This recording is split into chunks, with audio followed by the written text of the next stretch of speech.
movie definitely has this kind of future retro feel to it. The first part of the movie, our Kelvin spaceship sequence, refers to sci-fi of like the late 30s, like the Buster Crabs stuff, and also like the early 50s things like The Day the Earth Stood Still.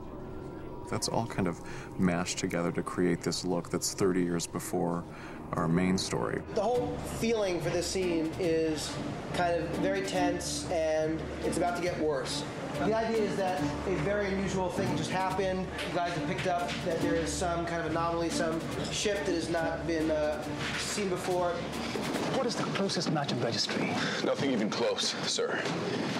The Kelvin is the first big interior spaceship bridge that we see, and it's the most that you would look at and go, oh yeah, this must be the new Star Trek movie, because it kind of looks like what you've seen before. The Kelvin is the generation before the Enterprise, so this is kind of the ship that's been around for 30 years, and it's not necessarily on its last run, but it's the old model. And we did that on purpose because we wanted the Enterprise to feel very new as compared to the Kelvin. Yeah, it's hard to make something like a spaceship look real, you know? They need to look like they actually kind of work, as opposed to being like cardboard boxes in space. It's the details that Scott did, like, for example, on the Kelvin. There's little things that you don't even think about, which is there's like handrails all around, which are, you know, it makes sense because, you know, you're in space and you'll get knocked around. If you look at the set of my ship, it's not the pristine, computerized ship. It's one of those worn down ships which has been out there, and the seats are a little bit worn down. It's that kind of a feel to it, which makes it more real. We're putting a little history on the chair. All remaining powers to forward shields.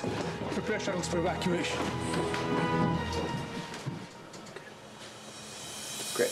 JJ very much wanted to show the machine rooms and the guts of the spaceships in a hugely dramatic way. Usually in Star Trek, you see the bridge and you see the corridors, but you really don't have a sense of how big those ships are. So we wanted to find places where we could shoot and really give it scope.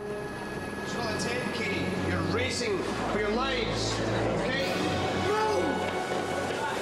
AJ's a master, and Scott Chambliss did a tremendous job of finding locations that you don't have to build a set. You can leverage off existing locations.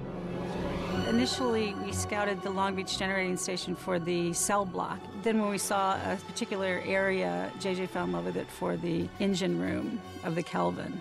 The Kelvin was supposed to be something that had been in service for years, so when we're in the shuttle bay and in the machine rooms, we're actually in the Long Beach power plant that was built in the 1930s, and it's enormous, and it feels like a place that's been around forever, which is how we wanted the Kelvin to feel.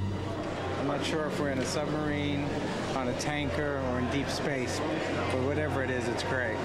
It had all the wear and tear, and the texture that JJ and I love working with, the layers and layers of reality and the dirt and the grime. And it's like this big, creepy, eerie, echoey, dark, dingy building, and you walk through it and you think, God, I don't even have to act. This is incredible. There's a big one. Just keep breathing, you'll be fine. And the baby too, right? And the baby too.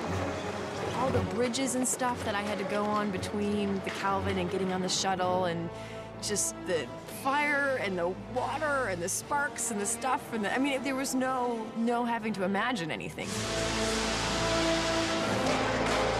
Let's go, move, move!